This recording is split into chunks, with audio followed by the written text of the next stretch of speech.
45 साल से रह रहे हैं और हम लोग का सरकार 20 से 45 साल से हम लोग वहाँ उस जगह पे रह रहे नदी किनारे। और आज जब सरकार सारा सुविधा दे दिया गया है, जब शौचालय, बिजली बिल, रोड सारा चीज बना दिए हैं सरकार, और आज नोटिस दिया गया है कि उस बस्ती को उजाड़ दिया जाए, तो हम लोग कहाँ जाएंगे? जब अपना गरीब आदमी हम लोग सरकारी स्कूल में पढ़ा कर बच्चा को रोड पर सब्जी बेच कर हम लोग अपना जीवन यापन कर रहे हैं, और आज जब एक झोपड़ा बना के हम लोग रह रहे हैं तो उसे सरकार तोड़ने के लिए कहा जा रहा है, तो हम लोग गरीब आदमी कहाँ जाएंगे सर? हम लोग को बस इतना ही रिक्वेस्ट है कि हम लोग को नोटिस वापस लिया जाए, जो भी नोटिस दिए हैं उसे वापस ले लिया जाए और हम लोग का जैसा घर है वैसे ही रहने दिया जाए। मेरा नाम पुष्पा कुमारी। हमारे को कवरेज देने के लिए पहुंचे हैं। सर, आप लोगों को पता होगा कि पिछले 1 महीना पहले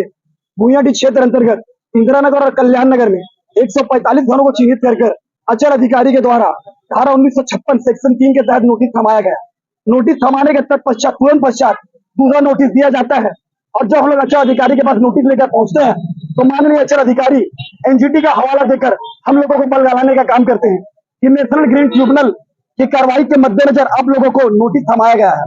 हम लोग उनकी बातों को मानते हैं और 23 अगस्त को कोलकाता बेंच पहुंचते हैं और माननीय हमारे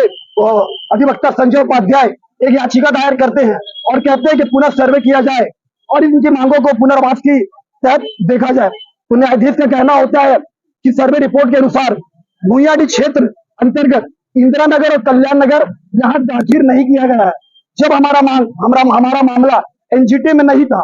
तो उपायुक्त साहब के अधिकारी, अचल अधिकारी सीओ साहब हम लोगों को क्यों एनजीटी के दफ्तर भेजते हैं, क्यों हम लोगों को परेशान करने का काम करते हैं? हम हाथ जोड़कर विनम्र आग्रह करने हैं हम सभी बस्तीवासी कि सर, हम लोगों को जो नोटिस दिया गया है उसको तत्काल प्रभाव से रद्द करिए, और अगर रद्द नहीं करना चाहते हैं तो एक ठोस आश्वासन दीजिए कि नोटिस पर पुनः विचार किया जाएगा। अगर हम लोगों को नोटिस वापस नहीं दिया जाएगा या कोई ठोस आश्वासन नहीं दिया गया तो आज हम लोग मांग पत्र सौंपने आए हैं, आग्रह पत्र सौंपने आए हैं। 72 घंटे के बाद हम सभी बस्तीवासियों ने व्यक्तिगत तौर पर यह निर्णय लिया है कि अगर हमारे मत से जीते हुए विधायक, हमारे मत से जीते हुए सांसद हमारे साथ आज इस दुख की घड़ी में नहीं खड़े हैं, केवल आरोप प्रत्यारोप और राजनीति का गंदा खेल हम बस्तीवासियों कंधे पर बंदूक रखकर चलाने का काम कर रहे हैं, तो आने वाले विधानसभा चुनाव में हम सभी बस्तीवासी न तो मत देने जाएंगे, और मत देने से पहले 72 घंटे के पश्चात अगर हम लोगों के ऊपर कोई ठोस आश्वासन नहीं दिया जाता है तो हम लोग व्यक्तिगत तौर पर